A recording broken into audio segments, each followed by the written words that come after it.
Have you ever been in an argument with someone who was completely, unshakably convinced of a fact that you knew was just wrong? It's maddening, right? But what if I told you their brain was just doing its job? It turns out falling for myths has very little to do with how smart you are, and everything to do with how our minds are wired for speed, not always for accuracy. Let's be honest, we all believe things that aren't true.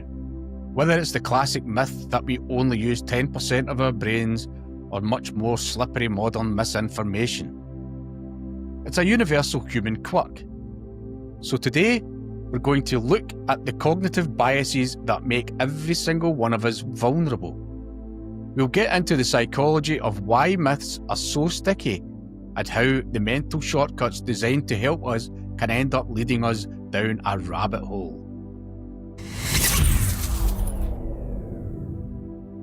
First up, the heavyweight champion of biases, confirmation bias. This is our brain's sneaky habit of seeking out, interpreting, and remembering information that proves what we already think is true. It's like having a personal hype man in your head who only agrees with you. Think about the way we scroll through news feeds. If you lean a certain way politically, you're naturally going to click on and trust the stories that paint your side in a good light. Meanwhile, you'll probably scroll right past or immediately distrust anything critical, no matter how solid the evidence is. This gets even stronger when a belief is tied to our identity. Your brain isn't really on a quest for objective truth.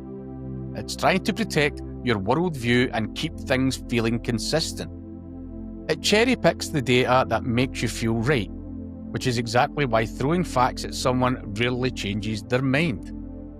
Next, let's talk about the Dunning-Kruger effect.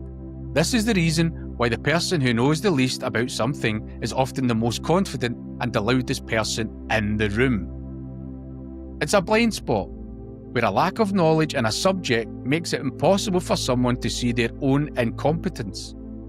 It's a catch-22. The skills you need to be good at something are the same skills you need to realise you're not good at it. Think of someone who's just read a couple of articles on investing. They might feel like they've totally cracked the code because their ignorance literally blinds them to the vast complexities they can't yet see. Their little bit of knowledge gives them a huge dose of unearned confidence. As Charles Darwin put it, ignorance more frequently begets confidence than does knowledge. Ever heard a weird fact so many times that you just sort of accepted it? That's the illusory truth effect in action. When we're exposed to a piece of information over and over, it starts to feel familiar. Our brains then make a leap and mistake that comfortable feeling of familiarity for truth. And studies have backed this up. Even hearing a false statement just 2 or 3 times can make it feel more true. This is a powerful tool in everything from advertising to propaganda. A slogan or a lie repeated relentlessly starts to feel true regardless of the evidence. It's a little brain hack that bypasses our critical thinking. Our mind just thinks, hey, I've heard that before. It must be legit. Even if we knew it was false the first time we heard it. These mental shortcuts aren't happening to other people. They're happening to all of us all the time. If you're finding this look into our mental wiring useful, do me a favour and hit the subscribe button. We're always digging into the hidden psychology that runs our lives. So, whether it's confirmation bias building our echo chambers or the illusory truth effect making lies feel true, one thing is clear.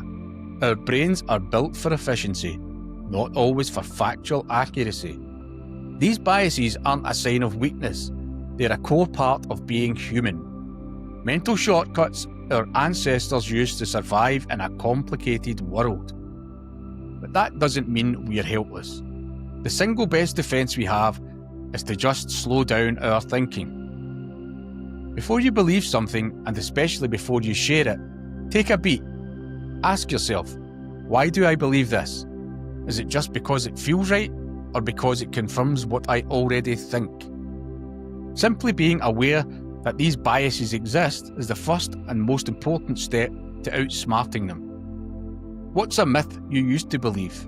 Drop it in the comments below. I'd love to hear your stories. And if you want to keep learning how your own mind works, make sure to subscribe so you don't miss another episode. Thanks for watching.